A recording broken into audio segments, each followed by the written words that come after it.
আপনার নাম কি? আমার নাম মোহাম্মদ আমিনুল্লাহ। আপনার বয়স কত? বয়স 105 বছর। 105 বছর, আল্লাহ মাশাআল্লাহ। সাহায্য, আমি ব্রিটিশ শাসনের লোক। ব্রিটিশ শাসনের লোক? জাপান ব্রিটিশের দেশে যুদ্ধ হয়েছে, জি।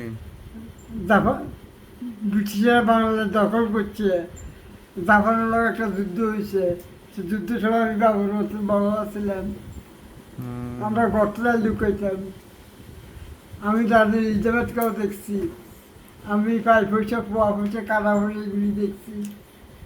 আমি পাকিস্তানি আইয়ুব খানের শাসনকালে চিটাগাং, আগ্রাবাদ, ফাঁকপুরের সেন্ট্রাল গভর্নমেন্টে চাকরি করছি।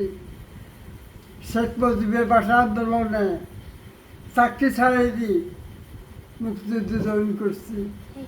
মাশাআল্লাহ। তো আপনার বাড়ি কোথায়? আসলে কিন্তু ওরা ভুল করছি। পাকিস্তানে অনেক ভালো মানুষ ছিল, অনেক বাঙালি।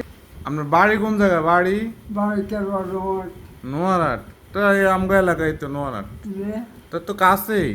হ্যাঁ, তো দাদা কইছে আমাদের বাড়ি উত্তর কেশবা, এই থেকে আল্লাহ আমরা শ্বশুর বাড়ি উত্তর কি নিয়ে আসছেন আপনি? আমি একজন অসহায় হয়ে পড়ছি। আমি অসহায় নই, আমার সম্পদ আছে, আমার কোটি কোটি টাকার সম্পদ আছে, কলা বাগান আছে, বাড়িঘর আছে, জমিন আছে। আমার কয়েক কোটি টাকা সম্পদ আমার ছেলে নষ্ট করে ফেলাইছে।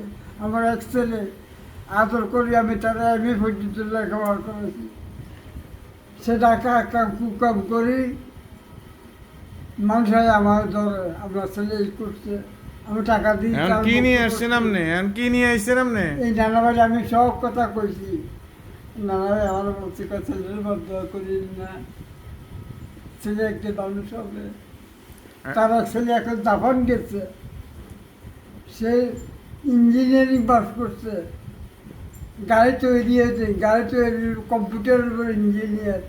মাশাআল্লাহ, জাপান ভালো। গেছে গন্ডগোলে আগে দিই। এখন আজকে কি নিয়ে আসছেন আপনি? এখানে বাংলা কলা আছে, ধন্যবাদ আছে।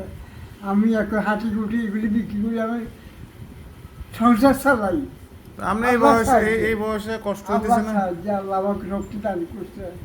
আমি 100 বছর বয়সে, এখন 60 বছর মানুষ গত মানুষ